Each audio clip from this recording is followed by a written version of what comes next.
Tolong nasihati saya supaya saya menjadi orang yang beriman. Soalnya saya ini adalah seorang istri yang pemarah dan ingin menang sendiri atau egois. Ya gimana ini? Istri pemarah ya mudah ya. Kalau marah nggak usah marah. Marah itu apa enak toh? Marah itu rekoso. Marah itu rekoso. Semruweng itu untuk kesehatan juga tidak baik. Ya jangan egois. Ingat tujuan pernikahan, sakinah mawaddah warahmah.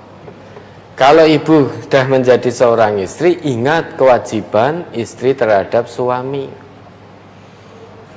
kewajiban istri terhadap keluarga suami, artinya anak-anaknya.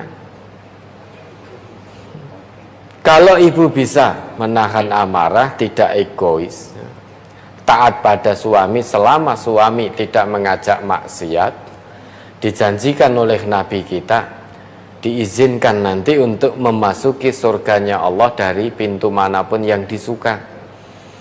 Kata Nabi kita, idza shallatil mar'atu khamsaha, jika seorang istri itu menjaga sholat 5 waktunya, wa shaumat syahroha, puasa Ramadan,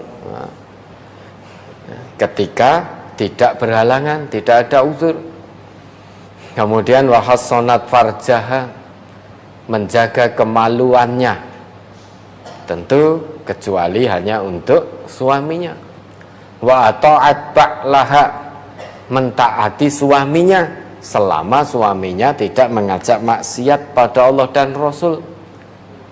Dakhalat min ayyi abwabil jannati sya'at, maka istri tersebut akan masuk surga melalui pintu manapun yang dia suka. Ini janji Nabi dipenuhi. Idza sholatil mar'ah khamsaha, berarti sholat. Wa shamat syahroha, 2 puasa di bulan Ramadan saat sedang tidak berhalangan. Wa hassonat farjaha, menjaga kemaluannya, 3. Yang keempat, wa ata'at ba'laha, mentaati suaminya selama suaminya tidak ngajak maksiat. 4 hal ini, orang yang sholat niscaya dia tidak jadi orang yang pemarah. Bukan berarti orang Islam tidak boleh marah, boleh, tapi ada aturannya. Aturannya apa? Yaitu tahan amarahnya, kendalikan nafsunya. Saat marah, tahan amarahnya, kendalikan dirinya. Kalau marah kemudian keluar dari lesannya cacian, kata-kata kotor, maka tahan. Cara menahannya bagaimana? Mingkem, tutup mulut, lebih baik diam. Kalau marah keluar kata-kata kotor, kata menjijikkan, caci maki, celotehan, pokoknya nggak enak didengar. Maka cara tahannya bagaimana? Mengendalikannya mudah kok, mudah.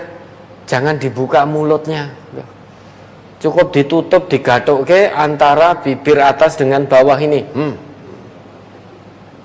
Sudah. Kalau ternyata marah, meski ini sudah mingkem, kan ada orang yang marah mau meneng, tangannya gerak, kakinya gerak, tangannya lempar-lempar, kakinya nendang-nendang, nggak karuan. Cara nahannya bagaimana? Mudah. Sudah, tangan kakinya sudah diem ini, wis meneng. Kalau itu masih ternyata dengan berdiri masih marah, duduk sudah. Mingkem, ini diam, kaki diam, duduk. Kalau masih bisa marah, berbaring coba. Jenengan marah, mulut tertutup, tangan juga diam, kaki diam, keadaan berbaring. Piye sing arep nglampiaske? Ungkak-ungkak gini tok. Ndak apa-apa, ungkak-ungkak tok malah sehat. Yang penting tidak melampiaskan amarahnya. Sudah menjadi konsekuensi sebagai seorang muslim. untuk manut dengan aturan Islam, termasuk dalam hal marah. Jangan kok lantas, lho apa wong ra entuk nesu boleh. Siapa yang melarang? Islam tidak melarang untuk marah, boleh marah, tapi ada aturan marahnya.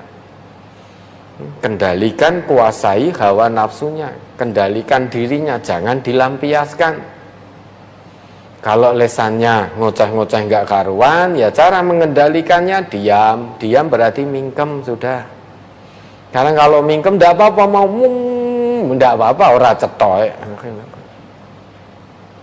Kalau ternyata sudah tutup mulut, gerak-gerak tangannya, ngelempar-ngelempar, nendang-nendang, sudah. Nah, usahakan tangannya diam, kakinya juga diam. Kalau marah dengan berdiri, duduk. Kalau duduk masih marah, berbaring. Sekarang orang marah dalam kondisi berbaring, bagaimana mau melampiaskan? Kalau berdiri mungkin bisa. Suami marah pada istri dalam keadaan berdiri. Atau jangan tidak dalam keadaan berdiri, misalkan dalam keadaan berbaring. Tapi mulutnya tidak tertutup, masih bisa nyerocos itu. Berkata-kata kotor, ngonek-ngonek ke bojone. Apalagi dalam keadaan berdiri. Bisa mukul istri, nyekek ini, nendang dan lain sebagainya. Nah, sekarang coba dalam keadaan berbaring. Mulut tertutup, tangan diam, kaki diam. Dia mau ungkek-ungkek tidak apa-apa. Jadi istri beraktivitas di sekitarannya tetap aman. Tetap aman. Nah, makanya suami istri, kalau ini ibu sebagai istri, ingat kewajiban istri pada suami. Kewajibannya apa? Taat pada suaminya. Selama suami tidak mengajak untuk berbuat maksiat. Kenapa? La ta'ata li makhlukin fi maksiatillah. Tidak ada ketaatan pada seorang makhluk dalam bermaksiat kepada Allah. Ya, ini yang bisa merubah ibu sendiri. Kalau selama ini suka marah, pelan-pelan seraya terus mohon kepada Allah. Jadikan hamba yang sabar, tidak mudah emosi, tidak egois.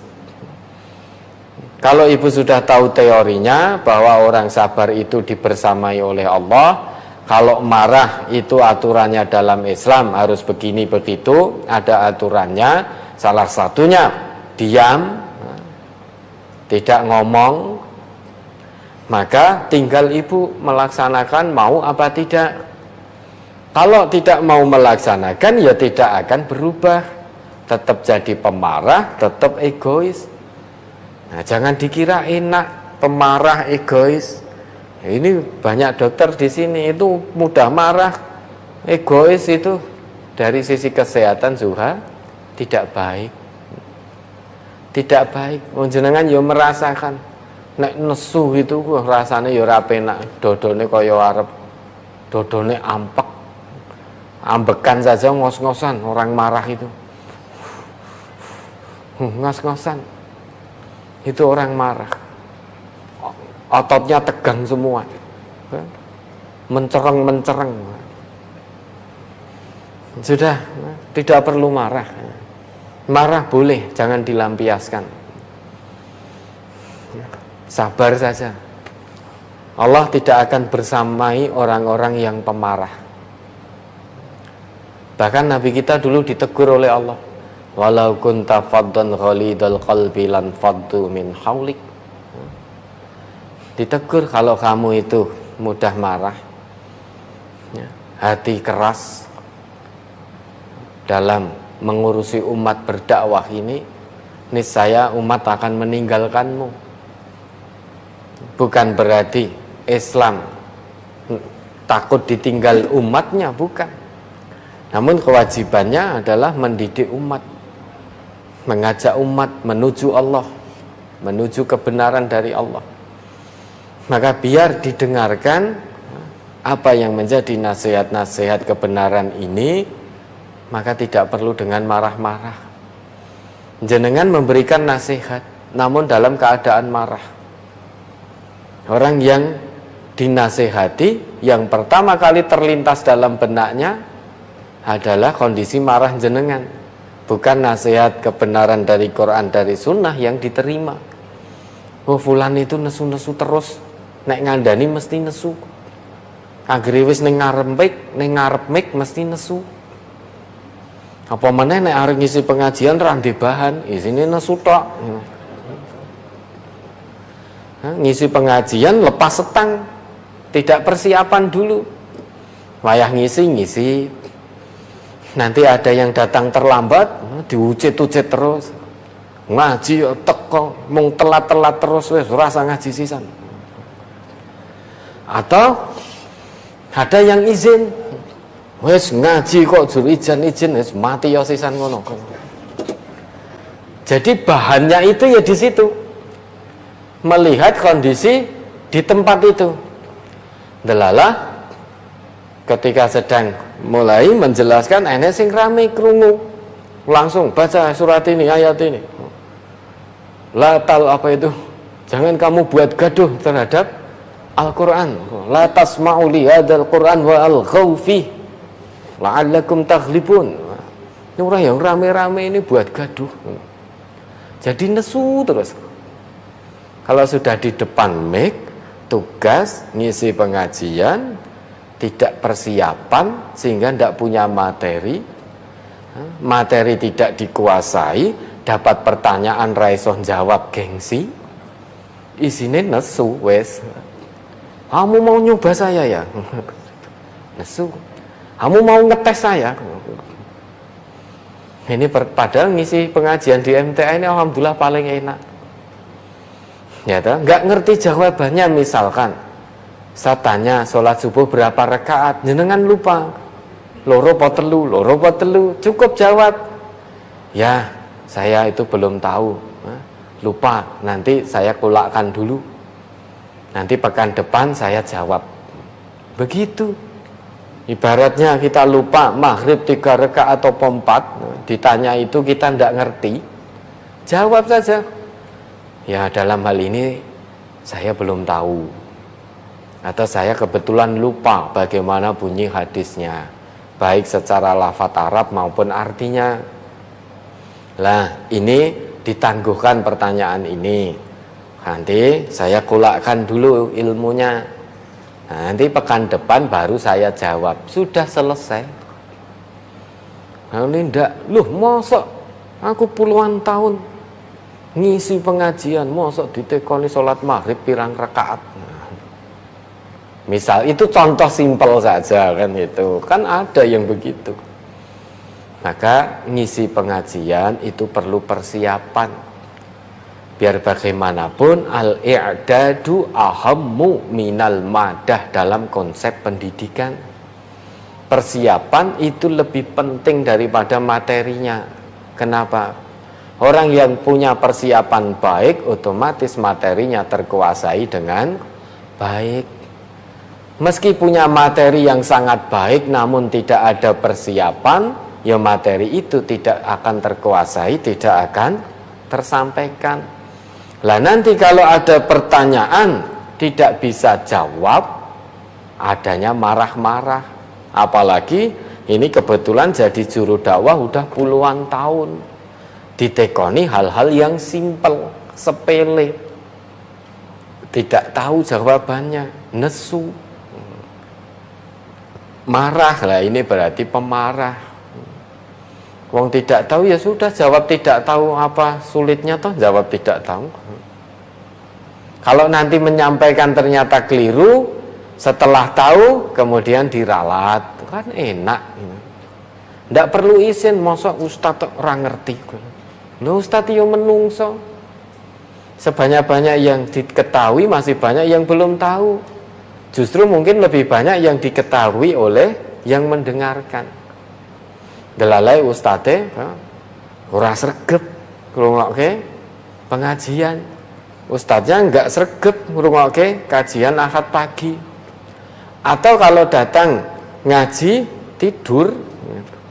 Sedangkan yang tadi belum jadi ustadz, hanya pendengar, tenanan ngrungok kene nyatet ini sehingga lebih paham. Maka jangan heran. Ya, jangan heran di cabang itu muridnya banyak yang pengetahuan terhadap agamanya lebih luas daripada guru yang ngajar di situ. Karena muridnya sregep, gurune hanya iskotul wajib, menggugur kewajiban, wayai mulang tanpa persiapan. Ya, ini yang bisa merubah jenengan sendiri. Tidak perlu marah. Ya. Segala sesuatu bisa dikomunikasikan dengan baik, lebih-lebih dengan suami, dengan keluarga. Ya. Dah berubah jadi yang penyabar, tawadu, santun, bertutur kata yang baik, insya Allah hati akan tenang, nyaman, dan menyehatkan. Ya, ada lagi.